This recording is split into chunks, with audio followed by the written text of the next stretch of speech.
welcome back to Are You Tired of This Shit? And with regards to outcomes in New Orleans, we are tired of this shit.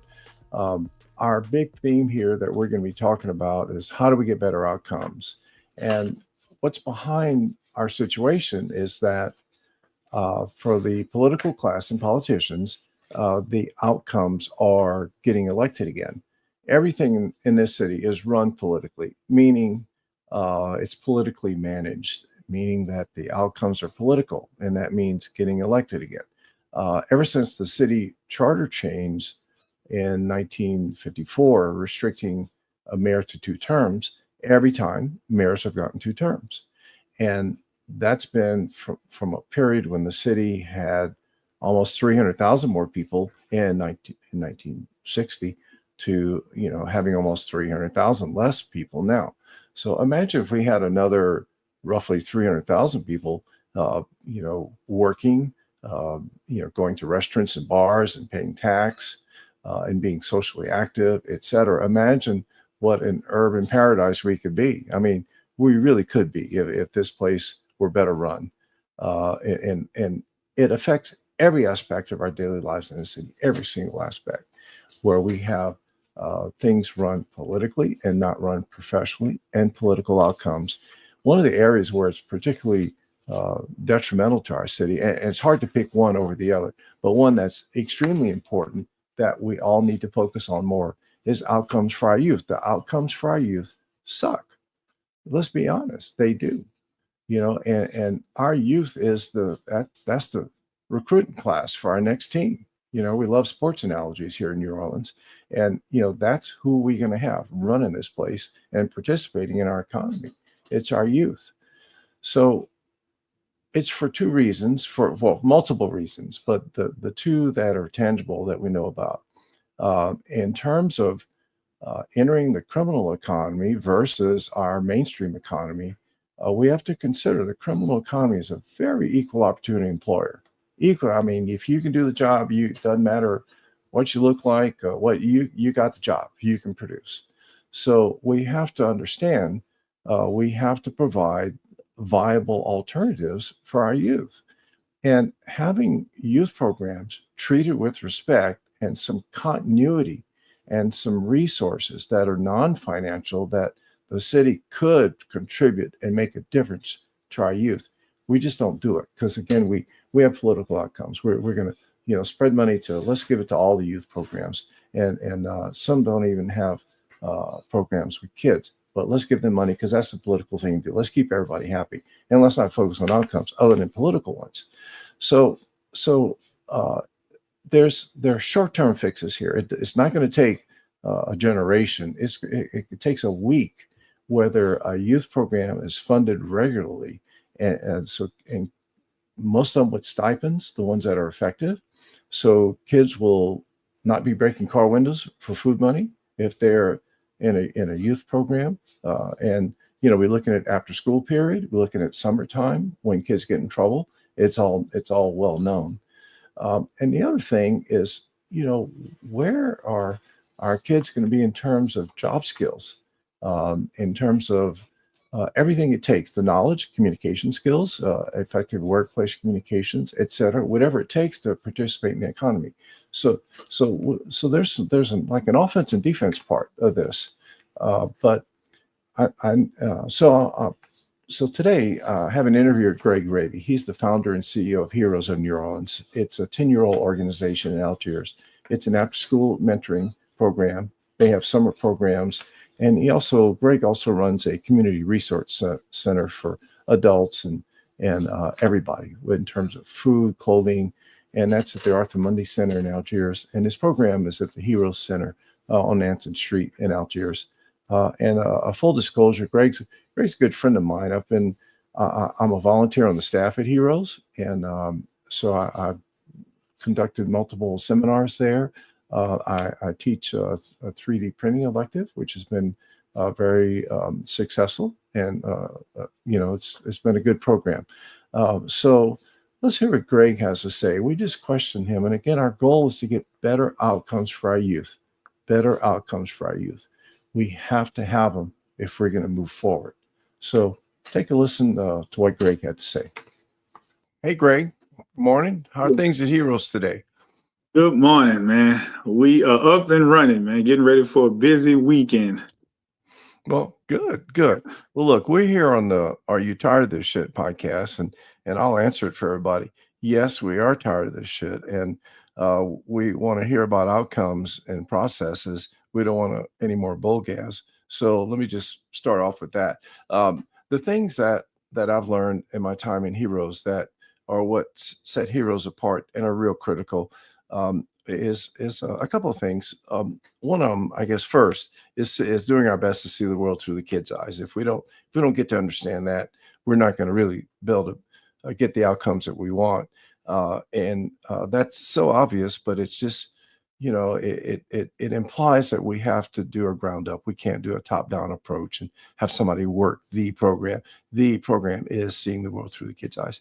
Number two, enrolling the families. I mean, we understand the stress that rewires the brains for the bad behavior that is unacceptable later in life. That stress is all over the place, and if we don't do our best to reduce the stressors in the family, we're kind of undoing what happens in the program, and that makes sense. And it's one of the powerful things done in Heroes. The third one is that we have to be consistent. You've told me that you'd rather if you have money for 50 kids that are intermittent, start and stop, you'd rather have money for 20 kids that are year round, and I can see that. I mean, it makes sense. The One of the challenges of these kids, so many things in their life have been inconsistent, and they're not grounded. So being consistent, uh, literally, when all of us who are around the kids, do what we say what we do, and having a steady program where they have something to look forward to, something to count on. One of the things that I've observed, and I know you don't, you're the eternal optimist. You don't complain or say anything negative, but I've observed the city being very inconsistent in certain council people with funding,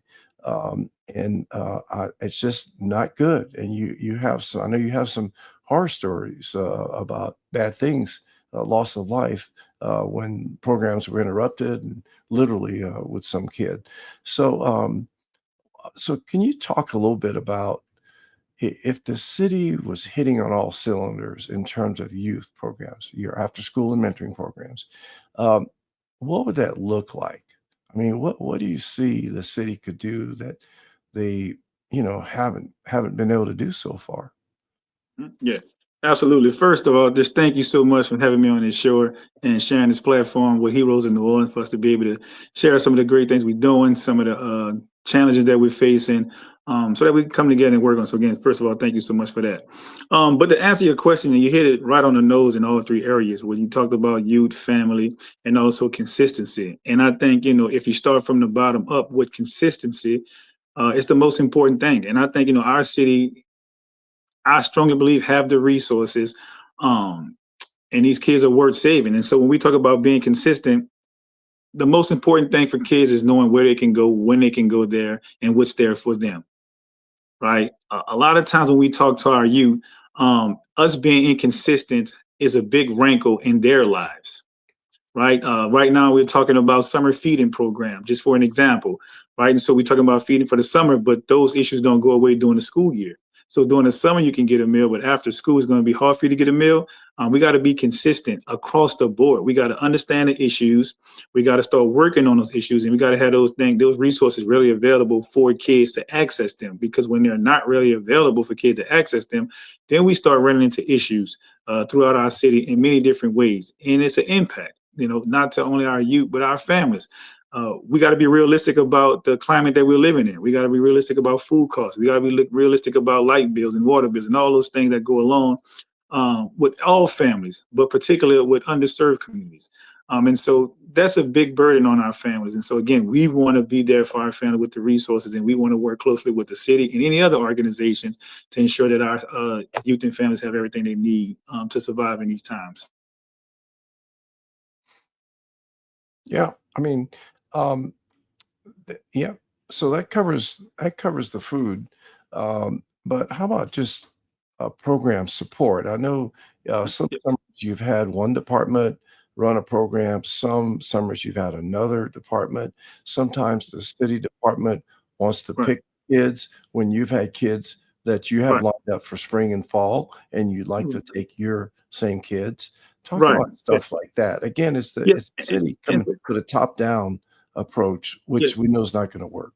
Yeah, of course. And so, even when you're talking about, just city resources, we work with different departments of our city. We work with councilmen, we work with state reps, we work with, across the board. But again, um, it has to be consistent across the board for us to continue to address the needs of the kids. And so each program is different, each thing is different. When you talk about partnering with, say for instance, our youth workforce development program that we just had. We partner with the city to receive kids and workforce development stipend pays for the kids. That program ends. So now we have to figure out how to start and run after school programs. And so again, we don't want to funnel through different kids, funnel through different groups. We want to be consistent with these group of kids that we have and try to identify the resources and partner up and not just receive funds, but partner up to ensure that this program is a long-term plan and not a short-term plan. And what if our plan for these kids is to keep them busy during the summertime so they don't get into trouble? Or is it to ensure their success long-term as we build program, as we continue, as we work with them, as we keep these stipends in place? Our approaches want to be long-term. We don't just want to run an after-school program. We just want to run a summer program. We want to be long-term. So again, they're going to come with long-term funding, long-term resources, long-term partnerships, and things of those natures. Because once we have those kids in our possession and we're working with them and we're grooming them, that stop point can be crucial. Because if you have 20 kids and they're on track and you stop for at least 3 months or shoot 3 weeks for that matter, you can potentially lose 8 of those kids to the streets. Mm. You can lose 8 of those kids to, different things that take place. So again, while we have those kids and we have them engaged and locked in, we want to have a long-term plan to continue to work with them for sure. Well, I know it's important to consider, well, we have the defensive part, so to speak, of keeping them out of Hmm. the system Yep. and where things get very expensive. But there's also an offensive part about having participants in the economy of New Orleans. And I know at Heroes, you do your best to give life skills, practical skills, sex education, STD education, things that Hmm. they just really need to know. There seems to even be a demand for a mini trade school, which I know there's an issue with Delgado. They can't FP 18, but it'd be really, if you look at the resources, because the prison's open all the time, Yeah, it's for got sure, for steady sure. funding. Yes, Um, yes, yes, if you look at yeah, so that funding being used at a little mini trade school where they can learn right, a little right. basic welding, electrical, air Hmm. conditioning work, plumbing work. Hmm. That would be an incredible value add, but Yeah, it would take citywide coordination. Look, I want to ask every candidate for council and mayor how they can get better outcomes for our youth, and just point out some of these things because it so far it seems like nobody knows about it, like it's a secret that you have to be consistent with the kids. Um, and that's things that the city are doing now. How about other things like um, how could the city play a role uh, encouraging nonprofits? We have where handoffs, the kids of a certain younger kids hand off to older programs for older kids, and then maybe hand off to programs for adults. And because one of the things that we're doing at Heroes is gathering data on our outcomes, and we're working with the neuroscience department at UNO, Professor Beaton, our mutual friend. We have about a year of data. We're going to start analyzing soon, and our goal is to get peer-reviewed science, which is real facts. But I see a tremendous, um, a tremendous value in having multiple programs in the city gather data in a similar way and share data, and just try to get a handle of what's going on. Also, I would think the police, juvenile justice, there's all kinds of data there that could be shared to create better outcomes. What are your thoughts on that? no, Absolutely. Just to kind of go back a little bit into the conversation, when you just talked about just the juvenile justice system and different things like that, and you talked about playing offense versus defense. I think absolutely right on offense. If we can allocate some funding, to these kids on the front end versus what we spend on kids in the JJIC system on the back end. It's thousands of dollars that we're spending per kid to keep them incarcerated in JJIC. Legal fees cost their parents for back and forth in court date. But if we take that money on the front end and invest in these programs for these young adults, I think it'll be money better well spent than what we're doing in the back end. So I think we need to just make that a strong initiative. Now, as far as working together with other organizations, I think, again, we can go a step further than that and, talk about what it looks like for city funds and collecting data and outcomes and what the expectation of the outcomes that we're looking for as a unit, as a city. And we invested into these organizations and say, hey, we want you to be able to serve this amount of kids. We want to see, what their needs are. And we want to see if you're meeting the needs of those kids in this area.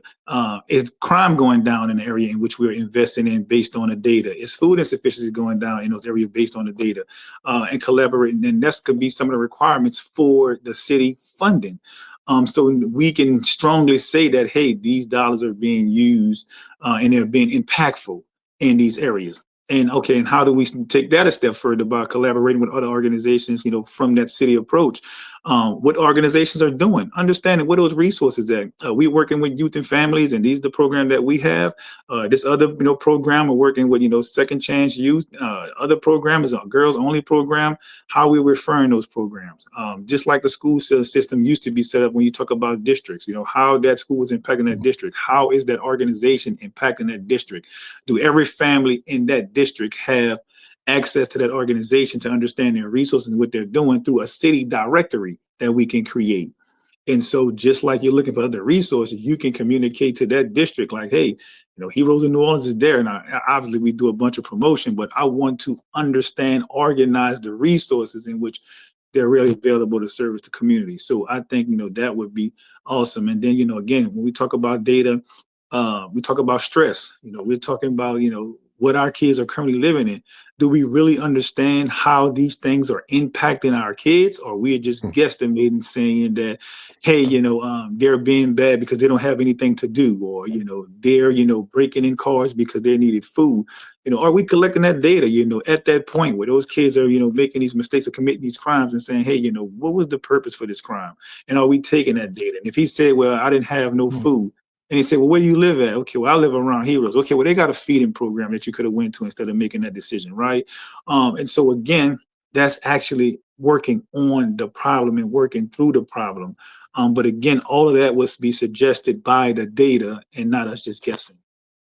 Yeah, and it's going to need it really can't be run by the city. It has to be incentivized by the city. The city has to.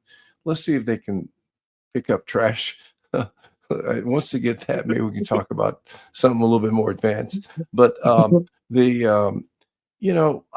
aware of this. I've studied this program in Boston. It's for adults, young adults, where they have real science and real data, and they are funded by giving a bill to the criminal justice system based on what they saved them. And wouldn't it be wonderful if we could? I know we as smart as those people in Boston, but if we could just get our shit together to do something like that in New Orleans. And hopefully, well, I want to ask every candidate about it. Hopefully we can, we can just see some leadership in this area where we have real world outcomes and not just political outcomes and not doing things politically. It's costing us dearly in this space. And I hope that we could have a mayor incentivize other universities and other youth programs to get together and gather data. We'd be happy to share what we've done, our methodology on how to gather data and what to get. And it'd be cool if New Orleans could become a center of excellence in this field.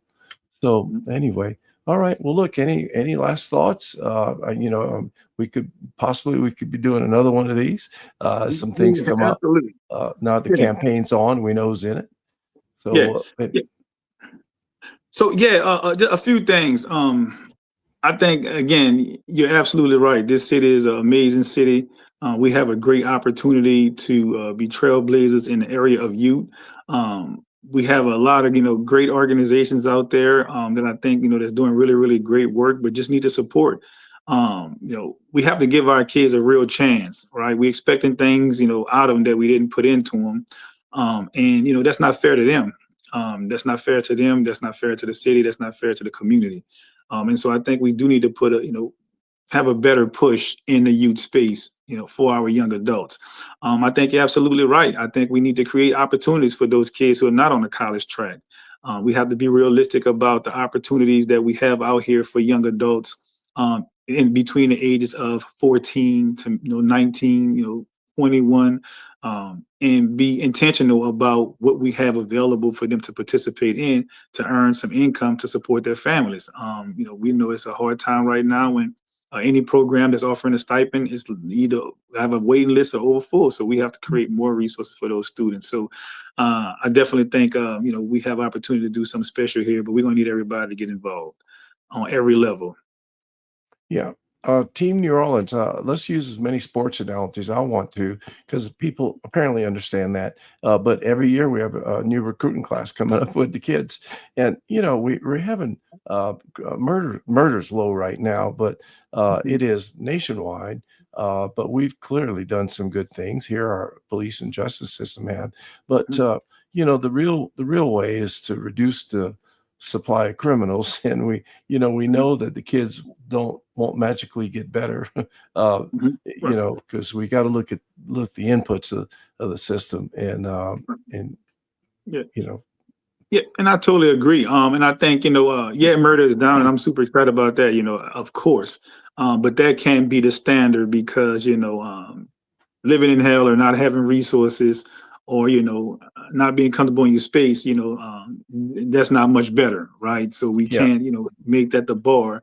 We got to give people what they deserve. And now we got to make sure every community is getting the resources that they need.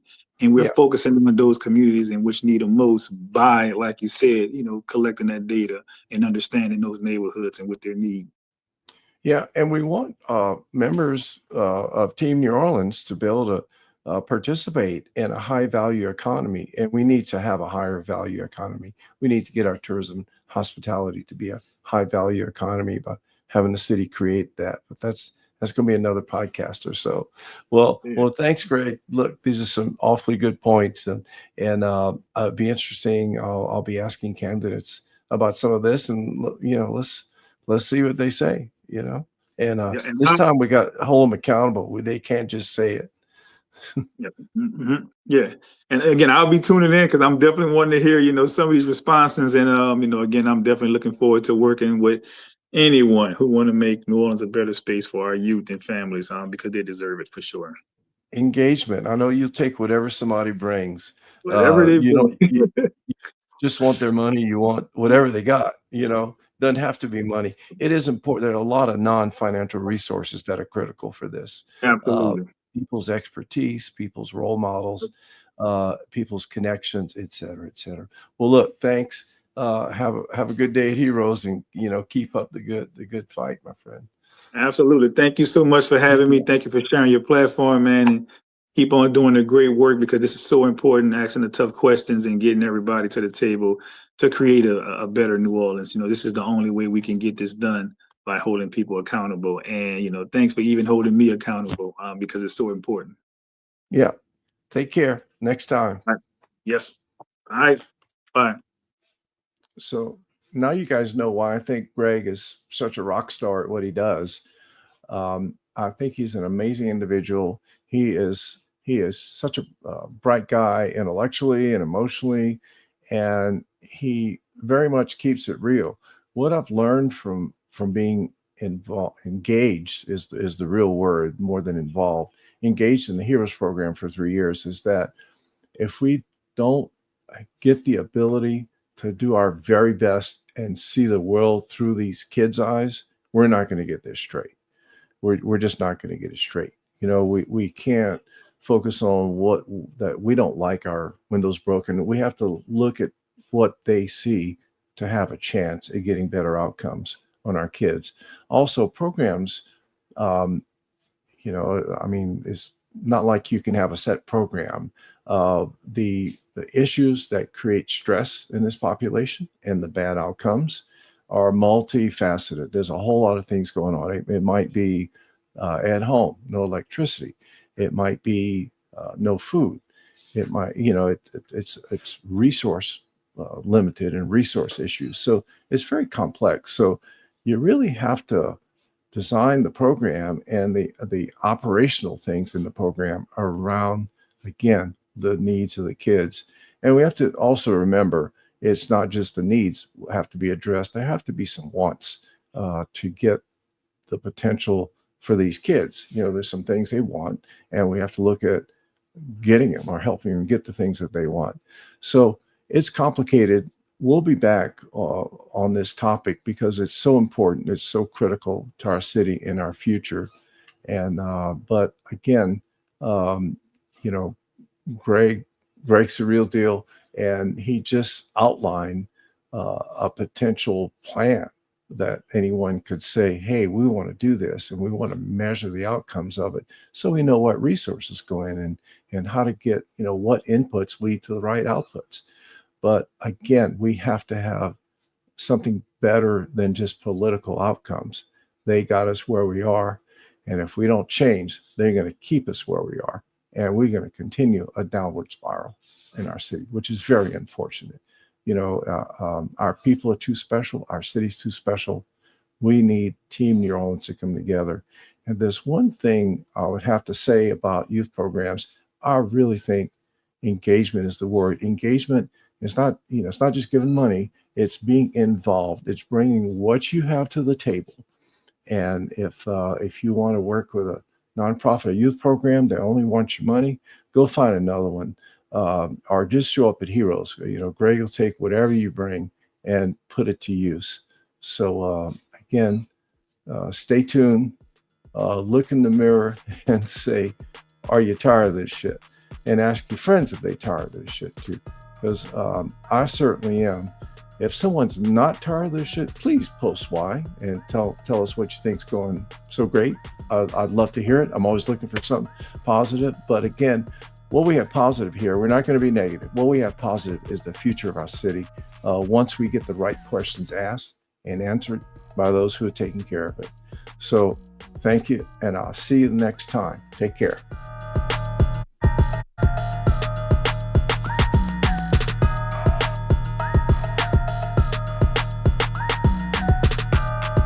This has been a BAM Network production.